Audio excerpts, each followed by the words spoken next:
വായനാറ്റം നമുക്ക് പൂർണ്ണമായിട്ട് മാറ്റാൻ സാധിക്കും. ആദ്യം ഇത് എന്തുകൊണ്ടാണ് വായനാറ്റം ഉണ്ടാകുന്നത് നമ്മൾ മനസ്സിലാക്കുക. അപ്പോൾ അതിന് നമ്മൾ ആദ്യം വായിൻ്റെ പ്രശ്നമല്ല എന്ന് ആദ്യം നമ്മൾ റൂൾ ഔട്ട് ചെയ്യണം. അത് നമ്മൾ മോണരോഗം ഉണ്ടോയെന്ന് ഫസ്റ്റ് നോക്കുക. മോണരോഗങ്ങളുണ്ടെങ്കിൽ മോണരോഗം ചികിത്സിക്കുക, പല്ല് ക്ലീൻ ചെയ്യുക, അതൊക്കെയാണ് ഈ ഫസ്റ്റ് ചെയ്യേണ്ടത് മോണരോഗം മാറ്റാൻ വേണ്ടിയിട്ട്. പിന്നീട് പല്ലിൽ പോടുകൾ ഉണ്ടെങ്കിൽ അത് അടച്ചു നിർത്തുക. നാവിൻ്റെ മുകളിൽ കോട്ടിങ് വരാൻ സാധ്യതയുണ്ട്, നാക്ക് വടിക്കാതിരുന്നത് അതുകൊണ്ട് സ്മെല്ലുണ്ടാവും. ഇതാണ് വായിൽ കാണുന്ന പ്രശ്നങ്ങൾ. പിന്നെ വായിൻ്റെ പ്രശ്നങ്ങൾ അല്ലെങ്കിൽ നമ്മൾ രണ്ടാമത് പറയുന്ന പ്രശ്നങ്ങൾ, ചിലരുടെ വായിലൊക്കെ ബ്രിഡ്ജസ് എന്ന് പറയും. പല്ല് നഷ്ടപ്പെട്ട ഭാഗത്തേക്ക് പല്ല് ഈ ഫിക്സഡ് പല്ലുകൾ പിടിപ്പിച്ചിട്ടുണ്ടാവും, ബ്രിഡ്ജ് എന്ന് പറയുക. അതുപോലെ പല്ലിൻ്റെയും ബ്രിഡ്ജിൻ്റെ ഇടയിലൊക്കെ ഭക്ഷണം തങ്ങി നിന്നിട്ട് സ്മെല്ല് വരാം. അതുപോലെ ഈ ഡെഞ്ചർ, ഈ പല്ല് സെറ്റ് ഉപയോഗിക്കുന്ന വ്യക്തികളും അതും വൃത്തിക്ക് വെച്ചിട്ടില്ലെങ്കിൽ, ഉരുമാറ്റുന്ന പല്ലുകളാണെങ്കിലും ഈ കംപ്ലീറ്റ് ഡെഞ്ചർ, അതായത് ഒരു ഫുൾ സെറ്റുകൾ പല്ല് സെറ്റുകളാണെങ്കിലും അത് വൃത്തിയായിട്ട് സൂക്ഷിച്ചില്ലെങ്കിൽ അതിൽ സ്മെല്ല് വരാം. ഇതാണ് വായിൻ്റെ പ്രശ്നങ്ങൾ കൊണ്ട് സ്മെല്ല് വരാനുള്ള കാരണങ്ങൾ. രണ്ടാമത് നമ്മുടെ വയറ് സംബന്ധമായിട്ടുള്ള പ്രശ്നങ്ങൾ വരാം. ഉദാഹരണത്തിന് ദഹന പ്രക്രിയ കറക്റ്റ് അല്ലെങ്കിൽ നമുക്ക് കഴിക്കുന്ന ഭക്ഷണങ്ങൾ കറക്റ്റ് ദഹിക്കുന്നില്ലെങ്കിൽ അതിൻ്റെ ഒരു സ്മെല്ല് ഇതൊരു ട്യൂബ് പോലെ തന്നെ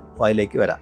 അതാണ് ഒരു കാരണം. രണ്ടാമത് സൈനസൈറ്റിസ്, കഫക്കെട്ടുള്ള വ്യക്തികൾക്കും ശ്വസിക്കുമ്പോൾ സ്മെല്ല് വരാം. അതുപോലെ അൺകൺട്രോൾ ഡയബറ്റീസ് ഒക്കെ ഉള്ളവർക്കും സ്മെല്ല് വരാം. അഡിനോയിഡ് ടോൺസിൽ പ്രശ്നങ്ങളുള്ളവർക്കൊക്കെ സ്മെല്ല് ഉണ്ടാവും. അപ്പോൾ ഇതിൻ്റെ വായിൻ്റെ പ്രശ്നങ്ങൾ ഡെന്റിസ്റ്റിനെ കാണിച്ച് അതിൻ്റെ ചികിത്സ തേടിയ ശേഷം വീണ്ടും സ്മെല്ലുണ്ടെങ്കിൽ ഞാൻ നേരത്തെ സൂചിപ്പിച്ച വയറ് സംബന്ധമായ ഡോക്ടറെ ആരെങ്കിലും കാണിച്ചിട്ട് അല്ലെങ്കിൽ ENT ഡോക്ടറെ കാണിച്ചിട്ട് മറ്റ് അസുഖങ്ങളൊന്നും ഇല്ലയെന്ന് ഉറപ്പ് വരുത്തുക. നമുക്ക് ചെയ്യാൻ പറ്റുന്നത്, നമുക്ക് ഇടയ്ക്കിടയ്ക്ക് ഇഷ്ടംപോലെ വെള്ളം കുടിക്കുക. എപ്പോഴും വായി ഡ്രൈ ആകാൻ നോക്കുക. വെള്ളം ഇടയ്ക്ക് കുടിക്കുക, ഇഷ്ടംപോലെ വെള്ളം കുടിക്കുക. അതുപോലെ മധുരമില്ലാത്ത ചൂയിങ് ഗം ഉപയോഗിക്കാം. മറ്റൊന്ന്, നമ്മൾ ഒരു ആരെങ്കിലുമായിട്ട് ഇങ്ങനെ നമുക്ക് ഇടപഴകേണ്ട ഒരു ആവശ്യം ഉണ്ടെങ്കിൽ നമ്മൾ മൗത്ത് ഫ്രഷ്നർ, മൗത്ത് വാഷൊക്കെ ചെറുതായിട്ട് ഉപയോഗിക്കാം. ഇതാണ് വായനാറ്റം നമുക്ക് ഒഴിവാക്കാനുള്ളൊരു മാർഗം.